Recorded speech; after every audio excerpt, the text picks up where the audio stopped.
दोस्तों राधे राधे। आप सभी को आज आप सभी का स्वागत है लीला पुरुषोत्तम श्री कृष्ण में। आज हम जानेंगे अध्याय नंबर 38 के बारे में, जो कि इस प्रकार है। आइए हम अध्याय नंबर 38 चालू करते हैं। अध्याय नंबर 38 है अकुल जी का वृंदावन में आगमन। इसमें नारद मुनि ने श्री कृष्ण द्वारा व्योमासुर के उद्धार का उल्लेख नहीं किया था, जिनका तात्पर्य यह है कि उनका उद्धार उसी दिन हुआ था जिस दिन असुर केसी का उद्धार प्रातःकाल हुआ था। तो तदुपरांत सभी बालक गोवर्धन पर्वत पे गोए चराने हेतु गए एवं व्योमासुर का उद्धार वहीं पर हुआ। दोनों ही असुरों का उद्धार प्रातःकाल हुआ था। कंस ने अकुल जी से संध्या काल तक वृंदावन पहुंचने की प्रार्थना की थी। कंस का निर्देश प्राप्त करने के उपरांत दूसरे दिन प्रातःकाल अक्रूर जी रथ द्वारा वृंदावन के लिए प्रस्थान किया। वृंदावन जाते ही अक्रूर जी ने श्री भगवान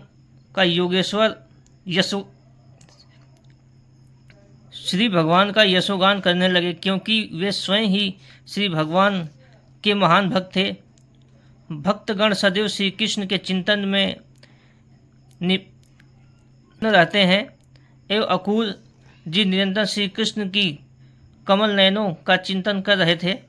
उन्हें ज्ञात नहीं था कि किन पुण्य कर्मों के फलस्वरूप उन्हें उस दिन श्री कृष्ण तथा बलराम के दर्शनार्थ वृंदावन जाने का सुअवसर प्राप्त हो रहा है।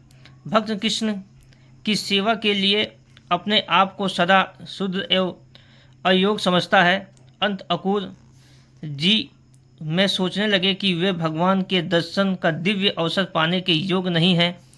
ऐसा वे इसलिए सोच रहे थे जैसे कि भौतिकवादी मनुष्य भगवत ज्ञान समझने में या चतुर्थ श्रेणी का व्यक्ति शुद्ध वेदांत के लिए अयोग्य होता है। किंतु फिर अकुल जी ने सोचने लगे कि कृष्ण की कृपा से सब कुछ संभव है। अंत यदि उनकी इच्छा होगी तो उनके दर्शन कर सकूंगा। जिस प्रकार नदी की लहरों पर तैरना हुआ घास का तिनका तट पर आकर संरक्षण पाने के सुअवसर प्राप्त कर सकता है, उसी प्रकार कोई भौतिकवादी व्यक्ति कभी कभी कृष्ण कृपा से बचाया जा सकता है। अकुल जी के विचार किया कि यदि श्री कृष्ण की इच्छा होगी तो वे उनके दर्शन करने में सफल होंगे। जिनके दर्शनों हेतु महान योगी गण ललायित रहते हैं, उन श्री कृष्ण का वे दर्शन करके यह सोचकर अकुल जी ने स्वयं को परम भाग्यवान समझा। उन्हें विश्वास था कि उस दिन श्री कृष्ण के दर्शन मात्र से उनके गत जीवन के सभी पापों के फल नष्ट हो जाएंगे एवं भाग्य से प्राप्त उनकी मानव योनि कृतार्थ हो जाएगी। कंस उन्हें श्री कृष्ण एवं बलराम जी को लाने के लिए भेजकर उन्हें भगवत दर्शन का अवसर दे रहा था। आइए आगे जानते। इसे भी वह स्वयं को प्रति कंस का विशेष पक्षपात समझ रहे थे। अकुल जी विचार कर रहे थे कि प्राचीन काल में साधु गुणों एवं संतजनों से श्री कृष्ण एवं श्राद्ध पदों के भावपूर्ण नखों के दर्शन मात्र से ही भौतिक जगत की मुक्ति प्राप्त कर ली थी।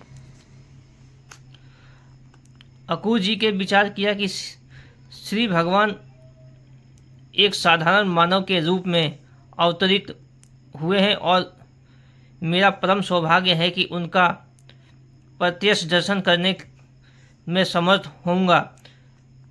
शिवजी, नारद जी, ब्रह्मा जी आदि महान देवता जिनकी वंदना करते हैं, गोपिकाओं के कुमकुम मंडित स्तनों को स्पर्श करने वाले एवं वृंदावन की भूमि पर विचरण करने वाले श्री कृष्ण के उन चरण कमलों के दर्शन की आशा मात्र से अकुल जी अत्यंत रोमहर्षित हो उठे।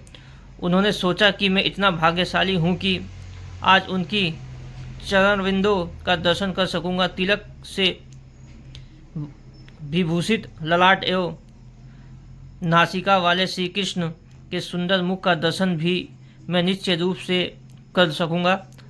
आज मैंने उनके हाथ से एवं काली अलकलों के भी दर्शन करूंगा। यह सुअवसर प्राप्त होने का मुझे पूर्ण विश्वास है, क्योंकि मृग आज मेरे दाहिने ओर से जा रहे हैं और यह एक मांगलिक लक्षण है। आज मेरे लिए विष्णु लोक के दिव्य धाम की शोभा का वास्तव में अवलोकन करना संभव है, क्योंकि श्री कृष्ण परम विष्णु हैं और उन्होंने अपनी ही सद इच्छा से अवतार लिया है। वे सौंदर्य सिंधु हैं, अतः आज मेरे नयन तृप्त हो जाएंगे। अक्रूर जी को निसंदेह रूप से ज्ञात था कि श्री कृष्ण परम विष्णु भगवान है। यद्यपि भगवान विष्णु एक भौतिक जगत के सृष्टा हैं, यद्यपि अपनी स्वयं की शक्ति के द्वारा वे प्रकृति के प्रभाव से मुक्त हैं। अपनी अतरंगा शक्ति से वे प्रकृति के अंधकार को भेद सकते हैं। आदि विष्णु श्री कृष्ण ने उसी प्रकार से अपनी अतरंगा शक्ति के विस्तार से वृंदावन के निवासियों की सृष्टि की। ब्रह्मा संहिता में यह भी स्पष्ट किया गया है कि श्री कृष्ण का धाम एवं विशेषता उनकी अतरंगा शक्ति के विस्तार से है। वही अतरंगा शक्ति जो गोकुल वृंदावन में प्रसिद्ध करते हैं, पृथ्वी पर वृंदावन के रूप में प्रसिद्ध हुई, जहाँ वे अपने माता पिता, अपने सखाओं, ग्वाल बालों एवं गोपिकाओं के संधित्व में आनंद भोग करते हैं। अक्रूर जी के कथन से स्पष्ट है कि चूँकि श्री कृष्ण प्रकृति के गुणों से परे हैं, दिव्य के अंत श्रीमद् भगवान प्रेम पूर्ण सेवन सलन वृंदावनवासी भी दिव्य हैं। अक्रूर जी ने श्री भगवान के दिव्य लीलाओं की आवश्यकता के विषय पर भी विचार किया। उन्होंने विचार किया कि श्री कृष्ण दिव्य कार्यकलाप, निर्देश, गुण एवं लीलाओं के समस्त जनसाधारण एवं सौभाग्य के लिए श्री भगवान के दिव्य रूप, गुणों, लीलाओं एवं वैशिष्ट की चर्चा के द्वारा मानव निरंतर कृष्ण भावना अमृत के अवस्थित रह सकते हैं। ऐसा करने से अखिल ब्रह्मांड वस्तुत्व मंगलपूर्वक रह सकता है एवं शांतिपूर्वक प्रगति कर सकता है। किंतु कृष्ण भावनामृत के अभाव में सभ्यता एक मृत शरीर का अलंक मात्र है। एक मृत शरीर का अलंकार श्रृंगार किया जा सकता है, किंतु चेतना के अभाव से यह साज सजा वैध है। कृष्ण भावना मृत से अभाव में मानव समाज एवं प्राणहीन है। अक्रूर जी के विचार किया, वे श्री भगवान श्री कृष्ण अब यदुवंश के एक वंशज के रूप में आविर्भूत हुए थे। धार्मिक सिद्धांत